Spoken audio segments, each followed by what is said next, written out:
ದೇಶದಲ್ಲಿರುವಂತಹ 20ರಿಂದ 29 ವಯಸ್ಸಿನ 6.30 ಕೋಟಿಯಷ್ಟು ಇರುವ ಪದವೀಧರರಲ್ಲಿ 1.10 ಕೋಟಿ ಪದವೀಧರರು ನಿರುದ್ಯೋಗಿಗಳಾಗಿದ್ದಾರೆ ಎಂದು ಅಜಿಂ ಪ್ರೇಮ್ಜಿ ವಿಶ್ವವಿದ್ಯಾಲಯದ ಅಧ್ಯಯನ ವರದಿಯೊಂದು ಹೇಳಿದೆ. ಉದ್ಯೋಗಕ್ಕಾಗಿ ಅಲೆದಾಡಿ ವಲಸೆ ಹೋಗುವ ಪ್ರವೃತ್ತಿ ಹೆಚ್ಚಳ ಆಗ್ತಾ ಇದೆ.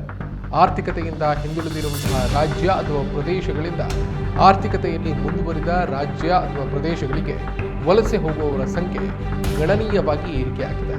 2004ರಿಂದ 2023ರ ನಡುವೆ ಪ್ರತಿ ವರ್ಷ 50 ಲಕ್ಷ ಮಂದಿ ಪದವಿಯನ್ನು ಹೊಂದುತ್ತಾ ಇದ್ದಾರೆ.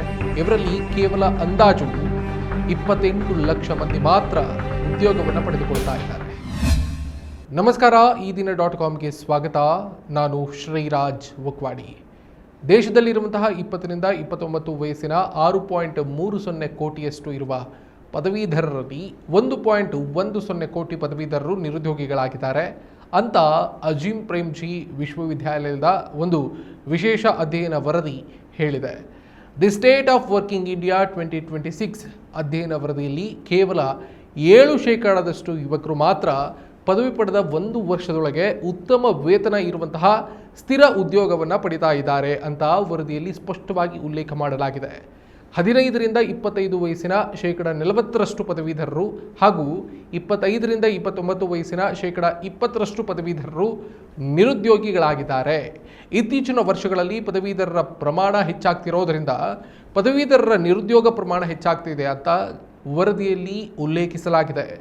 1983ರಿಂದ 2023ರವರೆಗೆ ಅಂದರೆ 40 ವರ್ಷಗಳ ಸರ್ಕಾರದ ಹಲವು ಮಾಹಿತಿ ಮೂಲಗಳನ್ನು ಪಡೆದು ಅದರ ಅಂಕಿಅಂಶಗಳನ್ನು ಆಧರಿಸಿ ವಿದ್ಯಾಭ್ಯಾಸ ಮತ್ತು ಉದ್ಯೋಗದ ಸ್ಥಿತಿಗತಿಗಳನ್ನು ಅಧ್ಯಯನ ಮಾಡಲಾಗಿತ್ತು. ಅದರ ವರದಿ ಇದು.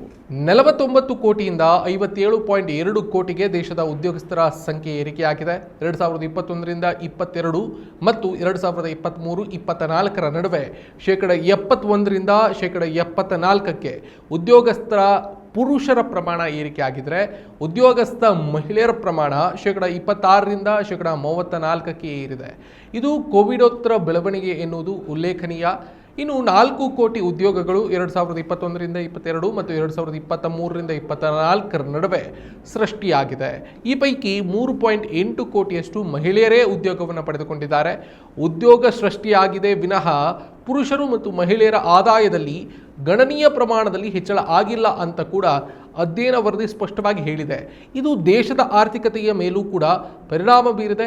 ದೇಶದ ಆರ್ಥಿಕತೆ ಏರಿಳಿತ ಆಗ್ತಲೇ ಇದ್ದು ಉದ್ಯೋಗಕ್ಕಾಗಿ ಯುವ ಜನಾಂಗ ಪರದಾಡುವಂತಹ ಪರಿಸ್ಥಿತಿ ನಿರ್ಮಾಣ ಆಗಿದೆ. ಉದ್ಯೋಗಕ್ಕಾಗಿ ವಿದೇಶಗಳಿಗೆ ವಲಸೆ ಹೋಗುವಂತಹ ಬೆಳವಣಿಗೆ ಇತ್ತೀಚೆಗಿನ ವರ್ಷಗಳಲ್ಲಿ ಹೆಚ್ಚಳ ಆಗ್ತಾ ಇದೆ. ವರದಿಯಲ್ಲಿ ಉಲ್ಲೇಖಿಸಲಾಗಿರುವಂತಹ ಈ ಪ್ರಮುಖ ಅಂಶಗಳೆಲ್ಲವೂ ಕೂಡ ದೇಶದಲ್ಲಿನ ಯುವಕರ ಸಾಮರ್ಥ್ಯವನ್ನು ಉದ್ಯೋಗ ಸೃಷ್ಟಿ ಮಾಡುವುದರ ಮೂಲಕ ಸಮರ್ಪಕವಾಗಿ ಬಳಸಿಕೊಳ್ಳಲಾಗ್ತಾ ಇಲ್ಲ ಎನ್ನುವುದು ಸ್ಪಷ್ಟಪಡಿಸ್ತಾ ಇದೆ. ದೇಶದಲ್ಲಿ ಉದ್ಯೋಗ ಮಾಡುವ ಸಾಮರ್ಥ್ಯವುಳ್ಳವರು ದೇಶದ ಒಟ್ಟು ಜನಸಂಖ್ಯೆ 1/3 ಅಂದರೆ 33% ಇದ್ದಾರೆ. ಆದರೆ ಅವರನ್ನು ಉದ್ಯೋಗ ಕ್ಷೇತ್ರಗಳಲ್ಲಿ ಸಮರ್ಪಕವಾಗಿ ಬಳಕೆ ಮಾಡಿಕೊಳ್ಳಲಾಗ್ತಾ ಇಲ್ಲ. ಯುವಕರನ್ನು ಸೂಕ್ತ ರೀತಿಯಲ್ಲಿ ಬಳಕೆ ಮಾಡಿಕೊಳ್ಳದೆ ಇರೋದ್ರಿಂದ ದೇಶದ ಆರ್ಥಿಕತೆಗೆ ಯುವ ಸಮೂಹ ಯಾವ ರೀತಿಯಲ್ಲಿ ಬೆನ್ನೆಲುಬಾಗಿ ಮಾರ್ಪಾಡಾಗಬಹುದು ಅನ್ನೋದು ಕೂಡ ಅಂದಾಜಿಗೆ ಸಿಗ್ತಾ ಇಲ್ಲ. ಹಾಗಾದರೆ ವರದಿ ಹೇಳಿರುವಂತಹ ಪ್ರಮುಖ ಅಂಶಗಳು ಏನು? ಕಳೆದೊಂದು ದಶಕದಲ್ಲಿ ದೇಶದ ಆರ್ಥಿಕತೆಯಲ್ಲಿ ಅಸಮಾನತೆ ಇರೋದರಿಂದ ಪದವಿಯ ಬಳಿಕ ಯುವಕರಿಗೆ ಸರಿಯಾದಂತಹ ಸಮಯದಲ್ಲಿ ಉದ್ಯೋಗವನ್ನು ಪಡೆಯೋದಕ್ಕೆ ಸವಾಲಾಗಿದೆ. ಉದ್ಯೋಗಕ್ಕಾಗಿ ಅಲೆಯಬೇಕಾಗಿರುವಂತಹ ಪರಿಸ್ಥಿತಿ ನಿರ್ಮಾಣ ಆಗಿದೆ. ಪದವಿ ಪಡೆದು 1 ವರ್ಷದೊಳಗೆ ಸ್ಥಿರ ಉದ್ಯೋಗವನ್ನು ಪಡೆಯುವವರ ಪ್ರಮಾಣ ಗಣನೀಯವಾಗಿ ಇಳಿಕೆಯಾಗಿದೆ. 2004ರಿಂದ 2023ರ ನಡುವೆ ಪ್ರತಿ ವರ್ಷ 50 ಲಕ್ಷ ಮಂದಿ ಪದವಿಯನ್ನು ಹೊಂದುತ್ತಾ ಇದ್ದಾರೆ. ಇವರಲ್ಲಿ ಕೇವಲ ಅಂದಾಜು 28 ಲಕ್ಷ ಮಂದಿ ಮಾತ್ರ ಉದ್ಯೋಗವನ್ನು ಪಡೆದುಕೊಳ್ತಾ ಇದ್ದಾರೆ. ಆದರೆ ಉದ್ಯೋಗ ಭದ್ರತೆಯ ಗ್ಯಾರಂಟಿ ಇಲ್ಲ ಇವರಿಗೆ. ಪದವೀಧರರಿಗೆ ತಕ್ಕಷ್ಟು ದೇಶದಲ್ಲಿ ಉದ್ಯೋಗ ಸೃಷ್ಟಿಯಾಗ್ತಾ ಇಲ್ಲ. ಉದ್ಯೋಗ ಸೃಷ್ಟಿಯಾಗೋದಕ್ಕೆ ಪೂರಕ ವಾತಾವರಣ ಕೂಡ ಇಲ್ಲ. ದೇಶದಾದ್ಯಂತ ಇರುವಂತಹ ಕಾಲೇಜುಗಳಿಂದ ಪ್ರತಿ ವರ್ಷ ಸಹಸ್ರ ಸಂಖ್ಯೆಯಲ್ಲಿ ಪದವಿ ಮುಗಿಸಿ ಹೊರಬರ್ತಾರೆ ವಿದ್ಯಾರ್ಥಿಗಳು. ಒಂದು ಸ್ಥಿರ ಉದ್ಯೋಗಕ್ಕಾಗಿ ವರ್ಷಾನುಗಟ್ಟಲೆ ಅಲೆಯಬೇಕಾದಂತಹ ಪರಿಸ್ಥಿತಿ ಇದೆ. ಪದವಿ ಪಡೆದವರು ಉದ್ಯೋಗಸ್ಥರಾದಂತಹ ಬಳಿಕ ಆರಂಭದಲ್ಲಿ ಪಡೆಯುವಂತಹ ಸಂಬಳ ಪದವಿಯನ್ನು ಹೊಂದದೇ ಇರುವವರ ಆದಾಯಕ್ಕಿಂತ 2 ಪಟ್ಟು ಅಧಿಕವಾಗಿರ್ತದೆ. ಉದ್ಯೋಗ ಕ್ಷೇತ್ರದಲ್ಲಿ ಅನುಭವ ಪಡೆದಂತೆ ಸಂಬಳವೂ ಕೂಡ ಅಧಿಕ ಆಗುತ್ತಾ ಹೋಗುತ್ತೆ ಅನ್ನೋದನ್ನು ಕೂಡ ಈ ಅಧ್ಯಯನ ವರದಿ ಸ್ಪಷ್ಟವಾಗಿ ಹೇಳಿದೆ. ಪುರುಷರ ಆದಾಯ ಬಹುತೇಕ ಸ್ಥಿರ ಆಗಿದೆ. ಹಂತ ಹಂತವಾಗಿ ಅವರ ಸಂಬಳ ಕೂಡ ಏರಿಕೆ ಆಗ್ತಾ ಇದೆ. ಇನ್ನು ಪುರುಷರ ಮತ್ತು ಮಹಿಳೆಯರ ಸಂಬಳದಲ್ಲಿ ಅಂತರ ಇಳಿಮುಖ ಆಗಿರೋದು ಉತ್ತಮ ಬೆಳವಣಿಗೆ ಆಗಿದೆ ಅನ್ನೋದನ್ನು ಕೂಡ ಸ್ಪಷ್ಟವಾಗಿ ಉಲ್ಲೇಖಿಸಿದೆ. SC ST ಸಮುದಾಯಗಳ ಯುವಜನರು ತಮ್ಮ ಕುಲ ಅಥವಾ ಸಮುದಾಯ ಸಂಬಂಧಿ ವೃತ್ತಿಗಳಲ್ಲಿ ಭಾಗಿಯಾಗುವ ಪ್ರಮಾಣ ಇಳಿಕೆಯಾಗಿದೆ. 1983ರಲ್ಲಿ SC ST ಜನರ ಪೈಕಿ 40% ಮಂದಿ ಚರ್ಮ ಮತ್ತು ಪಾದರಕ್ಷೆ ಉದ್ಯಮದಲ್ಲಿ ತೊಡಗಿದ್ರು. 2023ರ ಹೊತ್ತಿಗೆ ಈ ಪ್ರಮಾಣ 24%ಕ್ಕೆ ಕಡಿಮೆ ಆಗಿದೆ. ಯುವಕರಲ್ಲಿ ಕುಲ ಕಸುಬು ಮಾಡುವ ಆಸಕ್ತಿ ಕಡಿಮೆ ಆಗ್ತಾ ಇದೆ ಅನ್ನೋದನ್ನ ಈ ವರದಿ ಸ್ಪಷ್ಟವಾಗಿ ತೋರಿಸುತ್ತೆ. ಉದ್ಯೋಗಕ್ಕಾಗಿ ಅಲೆದಾಡಿ ವಲಸೆ ಹೋಗುವಂಥ ಪ್ರವೃತ್ತಿ ಹೆಚ್ಚಳ ಆಗ್ತಾ ಇದೆ. ಆರ್ಥಿಕತೆಯಿಂದ ಹಿಂದುಳಿದಿರುವಂತಹ ರಾಜ್ಯ ಅಥವಾ ಪ್ರದೇಶಗಳಿಂದ ಆರ್ಥಿಕತೆಯಲ್ಲಿ ಮುಂದುವರಿದ ರಾಜ್ಯ ಅಥವಾ ಪ್ರದೇಶಗಳಿಗೆ ವಲಸೆ ಹೋಗುವವರ ಸಂಖ್ಯೆ ಗಣನೀಯವಾಗಿ ಏರಿಕೆ ಆಗ್ತಾ ಇದೆ. ಇದು ದೇಶದ ಆರ್ಥಿಕತೆ ಎಲ್ಲೆಡೆ ಸ್ಥಿರ ಮತ್ತು ಸಮಾನ ಆಗಿಲ್ಲ ಅನ್ನೋದನ್ನು ಸ್ಪಷ್ಟವಾಗಿ ಹೇಳುತ್ತೆ.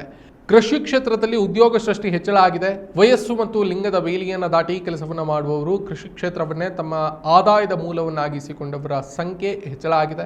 ಆದಾಗ್ಯೂ 20ರಿಂದ 29 ವರ್ಷದೊಳಗಿನ ಯುವಕರು ಕೃಷಿಯಿಂದ ಬೇರೆ ಕಡೆಗೆ ಮುಖ ಮಾಡ್ತಾ ಇದ್ದಾರೆ. ಕಳೆದೊಂದು ದಶಕದಿಂದ ಅಂದರೆ 2017ರಿಂದ ಈ ಬೆಳವಣಿಗೆ ಹೆಚ್ಚಾಗಿ ಕಂಡು ಬರ್ತಾ ಇದೆ. ಕೃಷಿಯನ್ನೇ ಗಳಿಕೆಯ ಮೂಲವನ್ನಾಗಿಸಿಕೊಂಡ ಯುವ ಮತ್ತು ವಯಸ್ಕ ಮಹಿಳೆಯರ ಸಂಖ್ಯೆ ಏರಿಕೆ ಆಗ್ತಾ ಇದೆ ಅನ್ನೋದನ್ನು ಕೂಡ ಅಧ್ಯಯನ ಸ್ಪಷ್ಟವಾಗಿ ಹೇಳಿದೆ. ಕೃಷಿಯೇತರ ಉದ್ಯೋಗಗಳಲ್ಲಿ ಪುರುಷರು ಮತ್ತು ಮಹಿಳೆಯರು ಹೆಚ್ಚಾಗಿ ತೊಡಗಿಕೊಳ್ತಾ ಇದ್ದಾರೆ. ಮುಖ್ಯವಾಗಿ ಪ್ರೊಡಕ್ಷನ್ ಕ್ಷೇತ್ರಗಳಲ್ಲಿ, ತಯಾರಿಕಾ ಘಟಕಗಳಲ್ಲಿ ಯುವತಿಯರು ಹೆಚ್ಚಾಗಿ ಉದ್ಯೋಗ ಪಡಿತಾ ಇರುವುದು ಹೆಚ್ಚಾಗಿ ಕಂಡು ಬರ್ತಾ ಇದೆ. ಯುವಕರು ವ್ಯಾಪಾರ, ಸಾರಿಗೆ, ಕಟ್ಟಡ ನಿರ್ಮಾಣದಲ್ಲಿ ತೊಡಗಿಕೊಳ್ತಾ ಇದ್ದಾರೆ. ಕಂಪ್ಯೂಟರ್ ಮಾಹಿತಿ ತಂತ್ರಜ್ಞಾನದ ಬಳಕೆ ಹೆಚ್ಚಾಗ್ತಿದ್ದಂತೆ ಯುವಕ ಯುವತಿಯರ ಸಂಖ್ಯೆ, ಈ ಕ್ಷೇತ್ರದಲ್ಲಿ ಉದ್ಯೋಗ ಪಡಿತಾ ಇರುವವರ ಸಂಖ್ಯೆ ಜಾಸ್ತಿ ಆಗ್ತಾ ಇದೆ. 2023ರಲ್ಲಿ ಕಂಪ್ಯೂಟರ್, ಮಾಹಿತಿ ತಂತ್ರಜ್ಞಾನ, ಆರೋಗ್ಯ, ಶಿಕ್ಷಣ ಕ್ಷೇತ್ರಗಳಲ್ಲಿ ಯುವ ಸಮುದಾಯ ಹೆಚ್ಚಿನ ಪ್ರಮಾಣದಲ್ಲಿ ಉದ್ಯೋಗ ಪಡಿತಾ ಇತ್ತು. ಕಂಪ್ಯೂಟರ್ ಮತ್ತು ಮಾಹಿತಿ ತಂತ್ರಜ್ಞಾನ ಸೇವೆಗಳಲ್ಲಿ ತೊಡಗಿಕೊಂಡಿದ್ದಂತಹ ಯುವಕರ ಪ್ರಮಾಣ 12.9% ಇದ್ದಿದ್ರೆ ಮಹಿಳೆಯರ ಪ್ರಮಾಣ 18.1%ಇತ್ತು.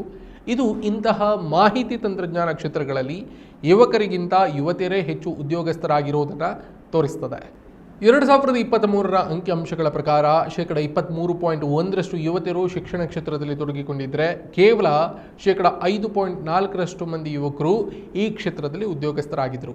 13.5% ಯುವತಿಯರು ಆರೋಗ್ಯ ಮತ್ತು ಸಾಮಾಜಿಕ ಕ್ಷೇತ್ರಗಳಲ್ಲಿದ್ದರೆ 13.9% ಯುವಕರು ಚಿಲ್ಲರೆ ವ್ಯಾಪಾರ ಕ್ಷೇತ್ರದಲ್ಲಿ ಉದ್ಯೋಗಸ್ಥರಾಗಿದ್ದರು ಅನ್ನೋದನ್ನು ಈ ವರದಿ ಸ್ಪಷ್ಟವಾಗಿ ಉಲ್ಲೇಖಿಸಿದೆ.